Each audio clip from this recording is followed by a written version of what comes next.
Vamos estudar a palavra do Senhor. 1 Coríntios capítulo 3. O espírito mundano causa dissensões nas assembleias locais. Assembleias era como era chamada as igrejas em geral.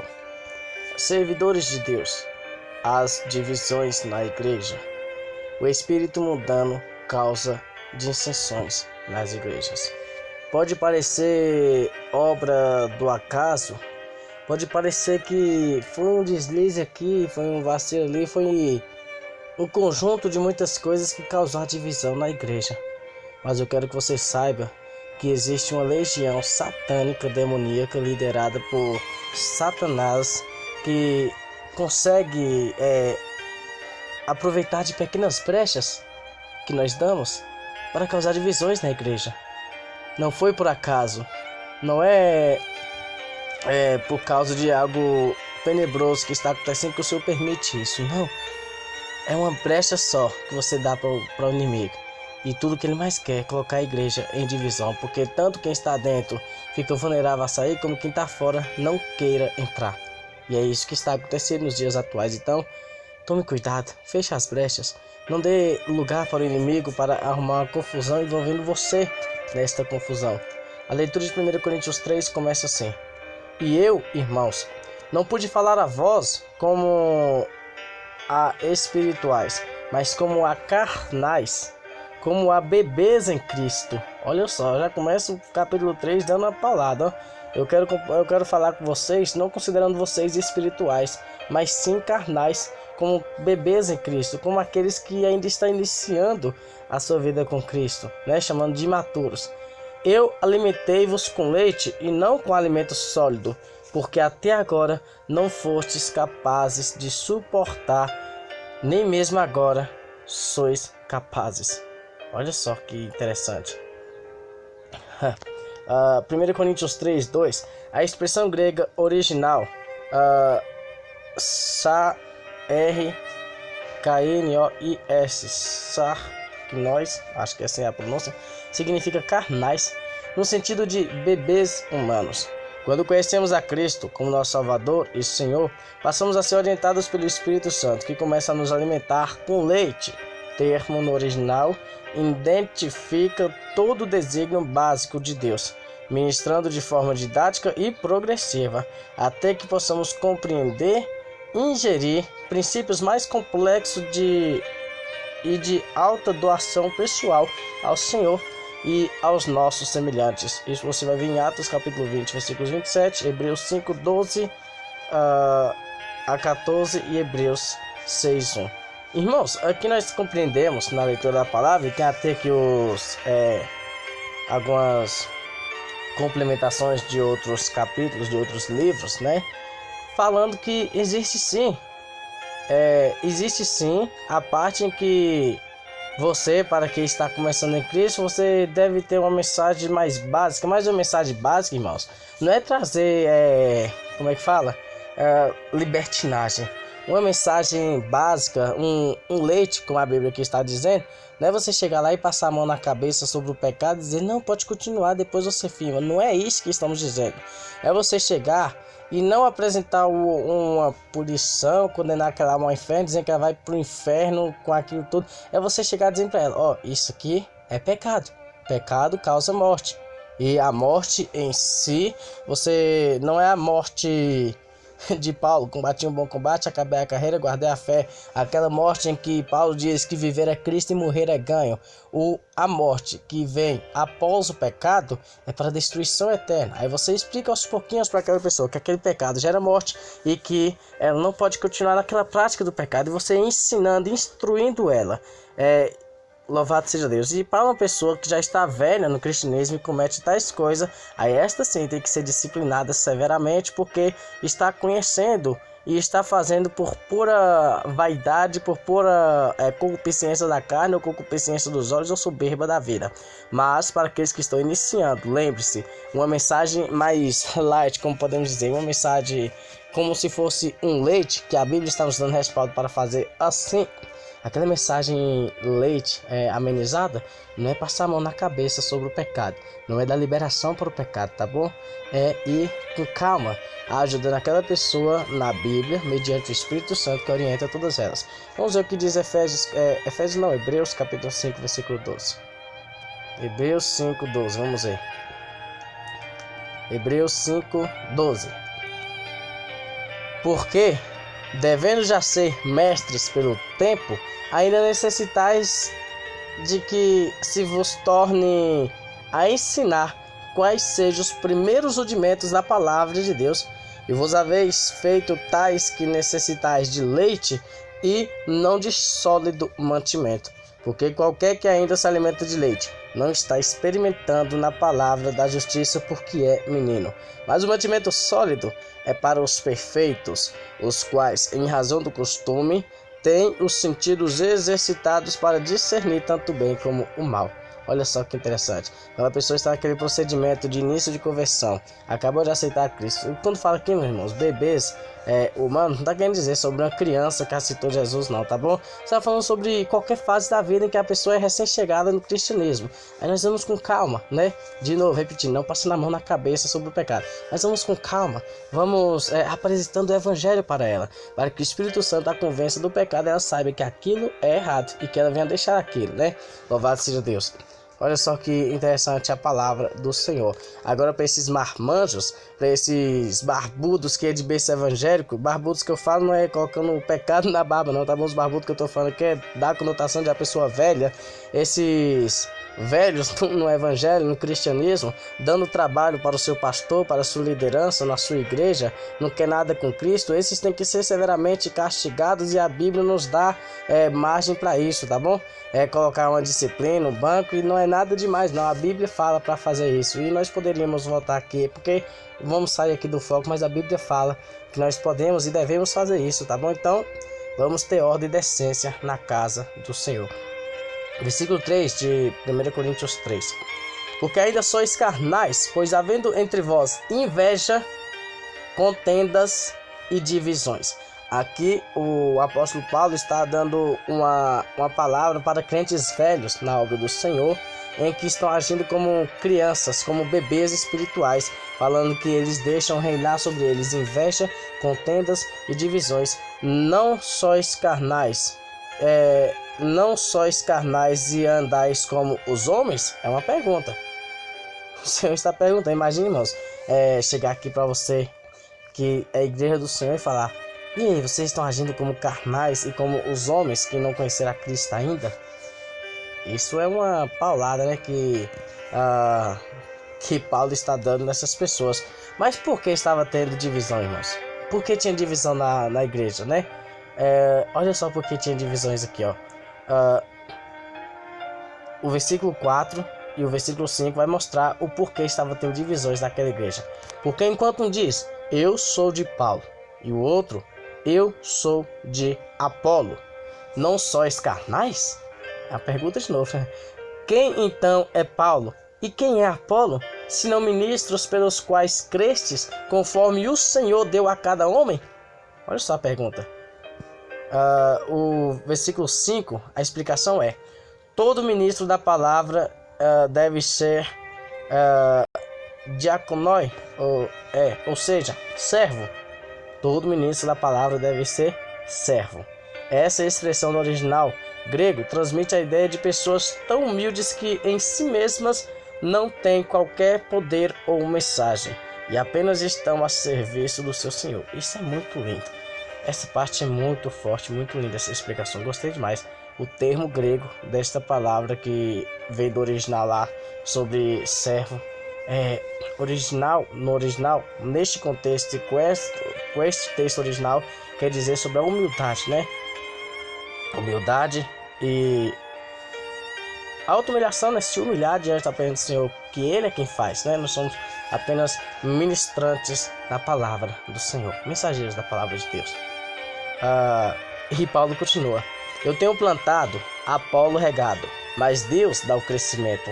Assim então, nem o que planta é alguma coisa, nem o que rega, mas Deus que dá o crescimento. Ora, o que planta e o que rega são um, e a cada homem receberá a sua própria recompensa de acordo com o seu próprio trabalho. Porque nós somos colaboradores de Deus, vós sois lavoura de Deus e edifício de Deus. Irmãos, creio que nós vamos ler aqui mais para frente, Paulo dizendo que nós não somos de Paulo, nem de Apolo, nem de ninguém, nós somos de Cristo. Isso traz para os nossos dias atuais muitas pessoas que querem basear a sua vida em líderes. Irmãos, todos nós somos falhos, tá bom? Quero tomar por base aqui, por exemplo, a igreja onde eu congrego, a Igreja Pentecostal Deus e Amor. Temos líderes, né, que se passaram, né? O fundador da igreja, o missionário Davi Miranda. Tivemos outros líderes depois dele, né, que estão aí, que é da própria família. E outras pessoas que não estão ali na liderança principal, mas que em algum momento dessa era fizeram parte de algum trabalho importante, né? Aí uns se basearam a sua vida, né, em Leia, outros se basearam a sua vida em Davi Filho, e alguns hoje estão baseando a sua vida em Davi Neto, né? Principalmente a ala jovem. Muitos jovens estão baseando a sua vida na vida de Davi Neto, que está sendo um espelho para eles, né? E assim vai. Cada um está seguindo um tipo diferente. E embora as pessoas não falem hoje, eu sou disso, eu sou daquilo, mas na prática, uns estão agindo dizendo, eu sou do Regenere, eu sou de Davi Neto. E outros dizendo, eu era de Léa Miranda, mas aconteceu tudo isso com ela. E outros dizendo, eu sou do missionário, eu era do missionário, o missionário saiu, então acabou a igreja. Irmãos, nós temos que lembrar que, embora a nossa igreja esteja passando por uma crise, uns momentos complicados e que as coisas estejam difíceis, ainda tem os remanescentes, irmãos. Ainda tem muita gente que está lá buscando a Deus de todo o coração, e com certeza ali Deus está, tá bom? Deus está no meio deles. E se Deus está, irmãos, Cristo está, nós somos de Cristo. Não baseie a sua vida em qualquer um, não. E eu não estou falando só do missionário, da irmã Leia, da Débora Miranda, Lorival de Almeida, Davi Neto, não. É qualquer um, irmãos. Eu que estou aqui. Se você me conhece e nunca viu falha em mim, ainda assim você não deve basear a sua vida em mim, porque a qualquer instante eu posso falhar. Eu posso falhar. Tá entendendo? Nós não podemos basear a nossa vida em ninguém, porque o inimigo está rodeando aquela pessoa 24 horas durante tempos e tempos, anos, se for necessário, para quando aquela pessoa escorregar, muitos outros se escandalizarem. Quantas e quantas pessoas não estão escandalizadas, pensando em sair, ou até mesmo saíram ou desanimaram quando vê esses escândalos acontecendo no nosso ministério? Porque essas pessoas se esqueceram que a sua vida deve estar baseada em Cristo, na palavra do Senhor, em Deus, e não em homens, em meros homens, em que tem diversas falhas. E para quem espelha a sua vida no missionário, até o missionário teve muitas falhas. Todos nós temos falhas, e não é errado, quer dizer, é errado, mas não é algo anormal ter muitas falhas, porque nós somos humanos. Nossa carne é fraca, o espírito está pronto, mas a carne é fraca. Pode se dar nesses dois sentidos. Neste, da fraqueza espiritual, né? Como também em outros contextos. Então vamos basear nossa vida em Cristo. Vamos lembrar todos os dias que nós servimos a Cristo. Nós somos de Cristo. Não sou eu de ala A, de ala B, de ala C. Eu sou dos remanescentes de Cristo, que guarda a palavra do Senhor. Amém? Esqueça essa divisão. Louvado seja Deus. Somos todos colaboradores. Paulo tinha um chamado divino para pregar o evangelho, onde ainda não havia sido pregado. Olha só que tremendo. Atos 18, versículos 4 a 11, você vai encontrar isso. Apolo tinha um dom de mestre. Gostava de ensinar os membros de uma igreja já implantada, normalmente edificando os novos convertidos que Deus convoca à salvação por meio da pregação pioneira de Paulo. Olha só que interessante, irmãos. Paulo traz para a igreja e, como evangelista, e Apolo, que tinha um dom ali de pastorear, dom de mestre, ensinava aquelas pessoas a permanecerem no evangelho. Isso é um trabalho perfeito, e é assim que o Senhor faz. Uns plantam, outros regam, outros colhem, mas Deus dá o crescimento a todos, e cada um vai ter a sua recompensa final. Que maravilha, aleluia! As duas funções têm igual importância e são complementares para o cumprimento da vontade de Deus. Olha só que interessante, isso que eu acabei de falar, né? Não é um mais importante do que o outro, irmãos. todos fazem parte de um complemento, de uma obra perfeita. É claro que a palavra é mais importante que o louvor, mas o ser mais importante, um depende do outro, né? A oração é tão importante quanto a palavra. Oração e palavra é mais importante do que o louvor.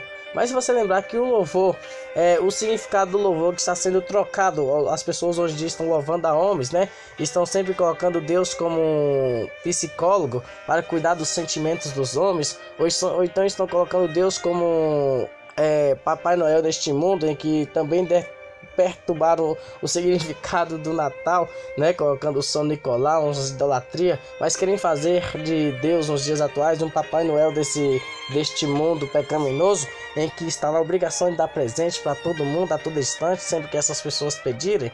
Não é assim que acontece. Não tem que ser dessa forma, tá bom? Louvado seja Deus. Mas o louvor que é de fato verdadeiramente para Deus, um elogio a Deus, este também é muito importante, porque irmãos, um louvor para ser perfeito e elogiar a Deus tem que vir da palavra, tem que ter inspiração do Espírito Santo. E se vem da palavra e tem inspiração do Espírito Santo, então este pode ser perfeito, tão importante quanto a palavra e quanto a oração. Então, quem louva, quem prega, quem ora, quem ajuda a cooperar como obreiro, quem cuida da limpeza da igreja, quem evangeliza, quem faz tudo, todos têm a mesma importância, porque todos estão contribuindo para o bem maior da casa do Senhor.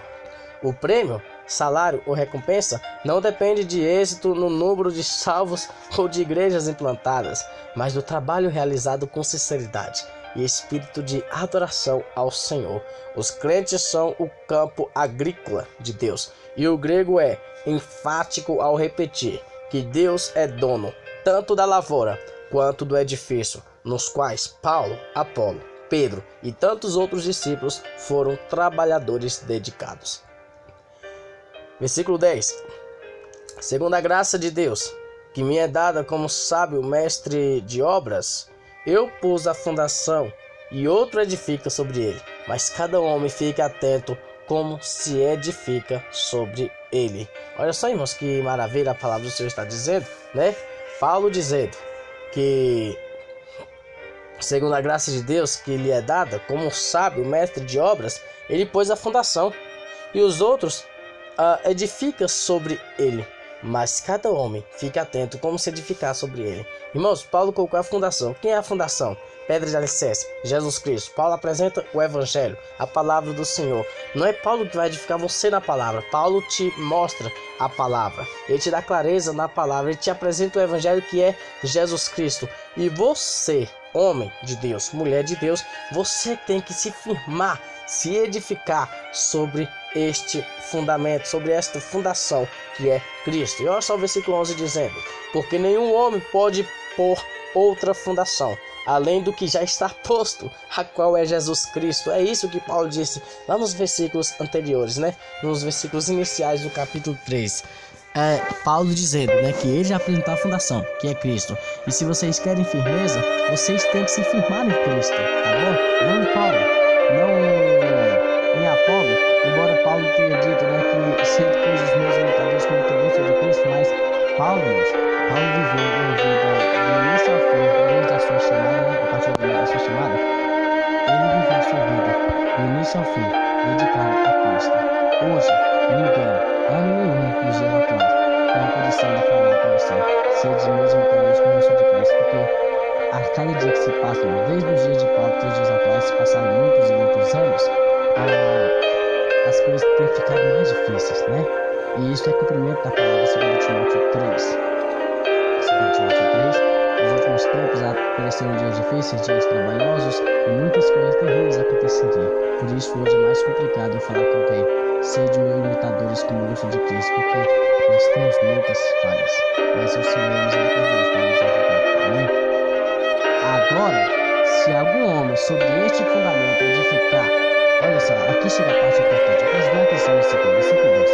Agora, se algum homem sobre este fundamento edificar de ouro, prata, pedras preciosas, madeira, feno, restolho, a obra de cada homem se manifestará, pois o dia a declarará, porque esta será revelada pelo fogo, e o fogo provará o tipo de obra de cada um. Vamos entender melhor essa parte, tá bem? Olha aqui a explicação. O ouro, a prata e vários tipos de pedras preciosas, como o mármore, foram usados na construção dos templos, enquanto a madeira, feno e palha eram destinados às casas sem grande valor. O primeiro grupo representa o trabalho precioso e aceito por Deus como oferta suave e agradável que suportará os testes do juízo divino. Simbolizam a doutrina e a vida cristã puras e saudáveis. O segundo grupo significa o trabalho realizado sem sinceridade e pureza de coração, apenas como uma atividade profissional, sem qualquer compromisso ético, moral com Deus e com as pessoas. Simboliza a doutrina e vida cristã insípidas, né? Insípidas sem sal, e distantes dos princípios básicos da palavra de Deus. Eu gostei demais dessa explicação, irmãos. Olha só. Feno, restolho, madeira. Deixa eu ver aqui. Restolho, eu não sei o que é restolho. Restolho. Vamos ver se aparece alguma coisa aqui. Restolho. Possível referência? Não é isso não. Depois eu vou pesquisar aqui para vocês o significado de restolho e eu falo para vocês, amém? Porque aqui, ó, restolho. Aqui, irmãos, ó. É bom ter um dicionário desse, ó. Depois eu te mostro o aplicativo que eu estou usando. Restolho, parte inferior da cana de cereais que ficou enraizada depois da ceifa. Interessante isso. Resíduos, restos, sobra, espiga de milho mal granada. Olha só, irmãos, quando a gente coloca as coisas no dicionário, como fica interessante. Meu Deus, olha só que maravilha. Aqui, ó. Agora deu para você entender melhor, né? Alguns edificam com ouro, pratas, pedras preciosas. Como vimos aqui embaixo, pedras preciosas não necessariamente precisa ser diamantes, mas pode ser também como mármore, como está escrito aqui, né? E assim era usado naquela época. Mas alguns fazem com madeira, feno e restolho, que é resto, né? E não devemos fazer as coisas do Senhor de qualquer forma. Dar o resto para o Senhor. Temos que dar o melhor para Ele. Eu gostei dessa explicação. A obra de cada homem se manifestará, pois o dia a declarará, porque esta será revelada pelo fogo, e o fogo provará todo tipo de obra de cada homem. A explicação. O juízo divino testará com fogo a qualidade espiritual das obras realizadas. O trabalho de alguns crentes resistirá à prova, como metais caros e pedras preciosas. Porém, outros verão suas obras serem consumidas pelo fogo como se fosse palha seca. Essa forte ilustração usada por Paulo tem um propósito de ressaltar a importância de se pregar, ensinar e viver a palavra de Deus sem subterfúgios, manipulações ou intenções reprováveis. Isso você encontra em 1 Coríntios 4, versículo 5 e 2 Coríntios 5, versículo 10. É interessante, né, irmão? Se o fogo entrar em contato com o ouro, o máximo que pode acontecer, dependendo da alta temperatura do fogo, é passar por um processo em que aquele ouro pode se tornar ainda uma pedra mais preciosa, né? Uma refinaria, alguma coisa do tipo. Assim também as pedras preciosas, quando passam no calor de um vulcão, o que é apenas carvão se torna uma linda pedra preciosa, um lindo diamante, né? E entre outras coisas. Agora, também o mármore não se queima. Agora, bota o fogo aí em madeira, feno, resto de cana, para você ver a facilidade que pega o fogo e acaba com tudo, consome tudo. Louvado seja Deus. Versículo 14 e 15. Se a obra que algum homem edificou permanecer, ele receberá uma recompensa. Quer que sua obra permaneça? Edifica a sua obra em Cristo, e quando você for usar o material para edificação, que use pedras preciosas, mármore, ouro e prata, tá bom? Isso é entregar o seu melhor para Deus, não a sobra, não qualquer coisa. Se a obra de algum homem for consumida, ele sofrerá perda, mas ainda assim ele será salvo como pelo fogo. Essa parte eu achei interessante, né? Louvado seja Deus. Se você firmar em Cristo, irmãos, Olha só que interessante. É bem capaz de você se firmar em Cristo, mas não dando o seu melhor, você perca tudo, mas ainda não perca a sua salvação. Sabe o que eu penso aqui, irmãos? É aquelas pessoas que estão na casa do Senhor, aceitaram Jesus Cristo, me corrijam se eu estiver pensando errado, as pessoas que estão na presença do Senhor, aceitaram Jesus Cristo de fato, seu coração se converteu ao cristianismo. Ela busca estar sempre nos pés do Senhor, pede perdão e tudo, faz a obra do Senhor. Porém, o que vai fazer para o Senhor, ela faz de qualquer forma. Ela não faz com tanta vontade quanto faz. Alguns nem fazem, né? Apenas estão ali na igreja. Essas pessoas podem até ser salvas, né? No final, mas com as suas obras destruídas pelo fogo, ela não receberá galardão. Obras não salva ninguém, mas gera galardão no alto, né? Obras não vai salvar ninguém, mas vai te conceder, vai gerar para você muitos galardões. Então, as pessoas que não fazem obras aqui não vão receber prêmios lá no céu. É a palavra que está dizendo, olha só que forte, que maravilhoso. Não vai receber galardão no céu, não vai receber prêmio no céu, né? As que não fazem obras, ou que fazendo obras não entregam o seu melhor para Deus. Um exemplo, eu posso fazer uma tal obra, uma preciosidade muito grandiosa que pode se comparar com o ouro, mas se a minha intenção for mostrar para os outros que eu estou fazendo, eu já estou ganhando minha recompensa aqui embaixo, que é como é que fala? O reconhecimento dos homens, é isso. Achei a palavra é essa. Se eu fazer uma coisa que, ainda que seja grandiosa, mas que eu faça questão de mostrar para os outros que eu estou fazendo, eu não vou ganhar prêmio no céu não, porque eu já estou ganhando essa recompensa aqui na terra. E ainda que a sua tal obra, tamanha obra, se pareça com o ouro, mas por causa da sua intenção, que não é o crescimento da obra de Cristo, mas mostrar para os outros que você é mais ou que você é alguma coisa, aí já se torna como madeira ou feno, o resto de cana, né? Então, não adianta eu fazer tamanhas obras se a minha intenção não é adorar a Cristo, mas mostrar para os outros que eu sou maior. Olha só que interessante. Você pode até ser salvo, mas galardão no céu você não recebe. É tremendo, irmãos. Louvado seja Deus. Mas vamos para a explicação. 1 Coríntios 3,15. Recompensa, salário ou galardão. Apocalipse 22:12. Olha só que maravilha. Lucas 19:16 também está escrito.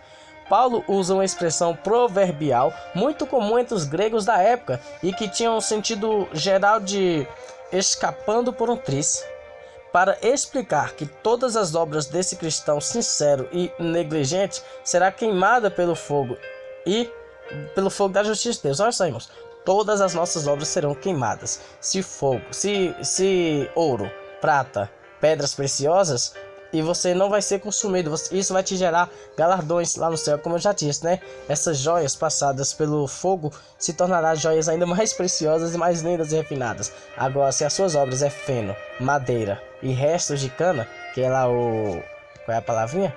Restolho? Cadê a palavrinha? Restolho, é isso? Aí o fogo vai consumir e acabar com tudo. Olha só que maravilha. Maravilha assim, né? Para quem conseguir entregar o seu melhor para Deus, porque tristeza para aqueles que estiver fazendo de qualquer forma. Não sabeis vós que sois templos do Espírito de Deus, do Espírito Santo? Oh, maravilha! 1 Coríntios 3,16. Olha que tremendo esse versículo. Não sabeis vós que sois o templo de Deus e que o Espírito de Deus habita em vós? É a pergunta. Aqui está dando referência para nós lá no versículo 5. Vamos ver aqui o versículo 5 que está escrito. Quem então é Paulo? E quem é Apolo? Senão ministros pelos quais crestes, conforme o Senhor deu a cada homem? Louvado seja Deus. Não sabeis vós que sois templos do Espírito de Deus? Sois templos de Deus, em que o Espírito de Deus habita em vós? Se algum homem corromper o templo de Deus, Deus o destruirá. Porque o templo de Deus é santo, e este templo sois vós. Irmãos, tá claro aqui, né? Não precisa falar que o templo não é as quatro paredes, somos nós. Porque a palavra acabou dizendo aqui, ó. O templo sois vós. Irmão, será que eu estou doido? Eu estou exagerando? Eu sou um fariseu? Eu sou um sensacionalista? Será que eu estou exagerando quando eu estou falando que eu estou apenas lendo para você? Não podemos corromper o nosso corpo. Porque quem corrompe o seu próprio corpo, que não é seu, Deus o destruirá. Porque vocês são o templo do Espírito Santo e Deus é santo. Olha a palavra que está dizendo, irmãos. Porque quando eu falo isso aqui, e quando alguns pregadores hoje falam isso aqui, é taxado de louco. Tá exagerando. É a palavra que está dizendo, irmãos. Então não adianta você ficar destruindo o seu corpo. Aqui, irmãos, ó, botar um pince, brinco, batom, maquiagem, tatuagem, e tantas coisas no corpo, irmãos. Me falei, será que isso não se encaixa em corromper o templo de Deus? O que é corrupção, irmãos? Deixa eu ver aqui se aparece aqui o significado de corrupção. Corromper.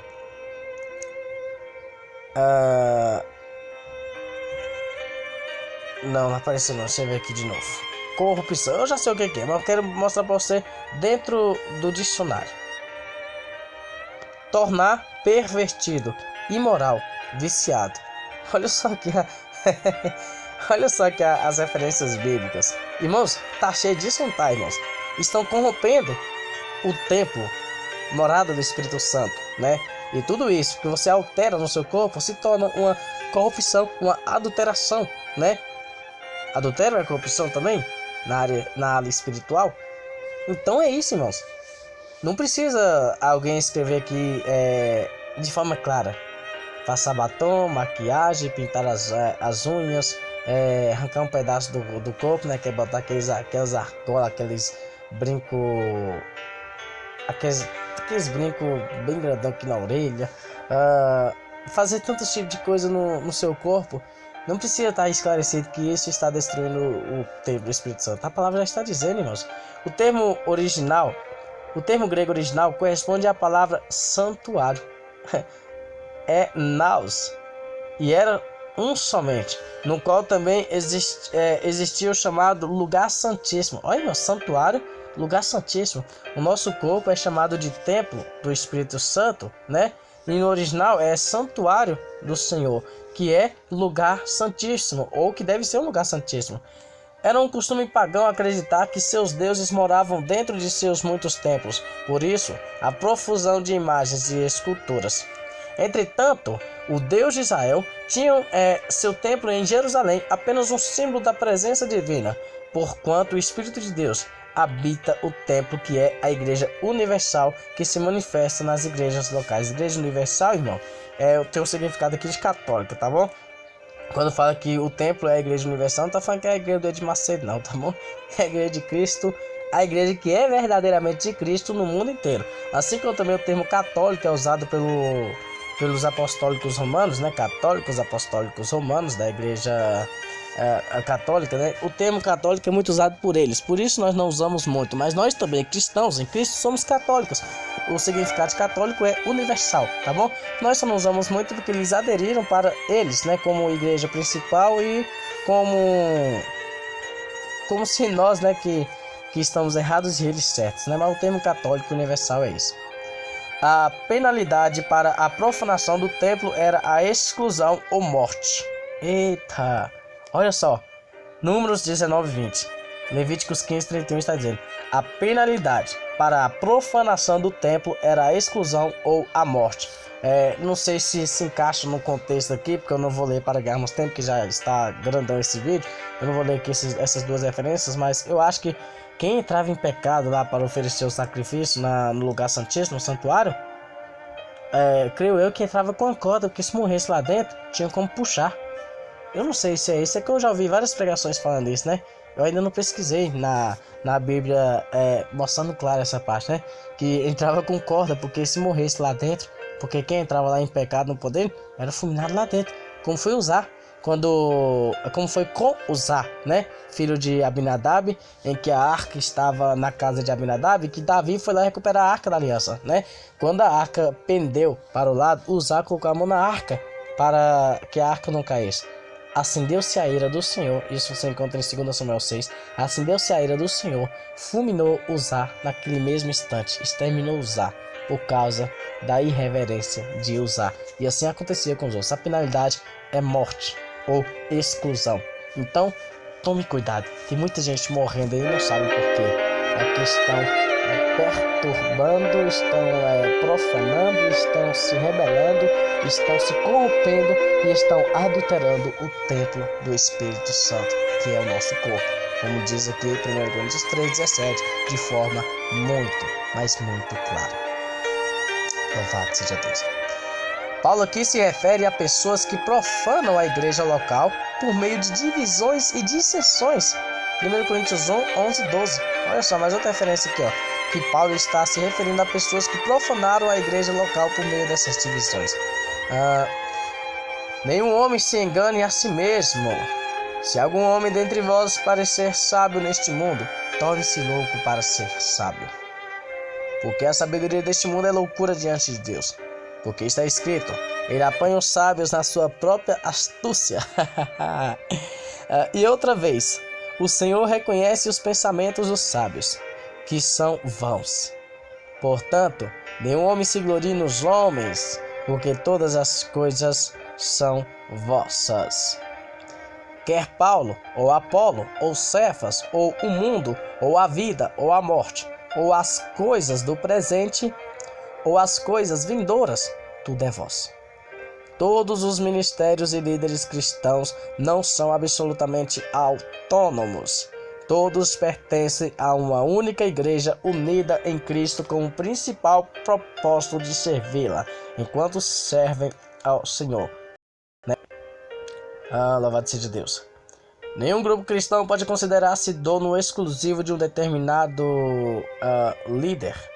Nem tampouco qualquer líder pode se atrever de ser dono da igreja ou de seus membros. O mundo, que em grego é cosmos, ou seja, o universo físico, incluindo todo o verdadeiro e saudável conhecimento secular, pertence aos crentes. 1 Coríntios 15:54 está escrito isso. E vós sois de Cristo, e Cristo é de Deus. No entanto, vós sois de Deus e de Cristo. Paulo explica essa relação de propriedade, destacando que os crentes estão unidos em Cristo e pertencem a Ele. Cristo está unido a Deus o Pai, João 10:30, e com Deus, o Espírito Santo, 2 Coríntios 13:14. De maneira que, semelhantemente, todos os cristãos sinceros estão em união com os verdadeiros líderes espirituais da igreja e com Cristo. Por sua vez, está em união com as demais pessoas da Trindade.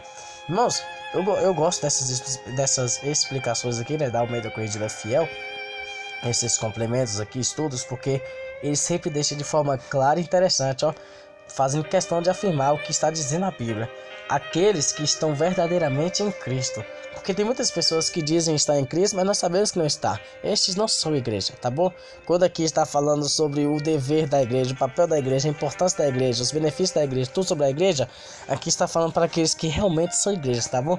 Se você vê alguém que está na igreja, mas não se comporta como igreja, está escandalizando a obra do Senhor, não se deixe escandalizar, tá bom? Não fique escandalizado por isso, porque aquele que está bagunçando na obra do Senhor, ele nunca foi igreja. Mas pelo contrário, quando eu falo que não se escandalize, não é para você menosprezar ele, não.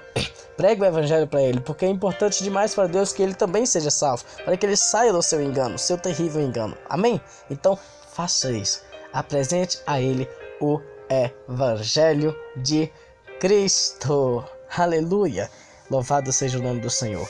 Deus é bom em todo o tempo. Então, louvado seja Deus. Não se escandalize se alguns que estão na casa do Senhor agir de maneira errada, porque de repente essa pessoa nunca foi um cristão autêntico, um cristão de verdade. Cristo é igual a Deus, mas como filho e homem é perfeitamente submisso ao Pai. E aqui encerra a nossa leitura de hoje. Tem alguma dúvida que você ficou? É só comentar aqui. Se você ficou com alguma dúvida ou queria melhor esclarecimento de algum versículo, pode comentar aí que eu vou estar esclarecendo para você, porque aqui embaixo tem muitas outras referências que eu ainda nem usei. Você pode estar tirando print aí agora e estudar, ler essas referências. Que gostoso esse estudo de hoje. Que maravilhoso é aprender da palavra do Senhor. Eu me alegro muito. Espero que você tenha gostado, tá bom? Se inscreva, ative o sininho para não perder o próximo, porque estaremos absorvendo outros e outros estudos aqui, tá bom? Deus abençoe a sua vida, meu querido. A paz do Senhor.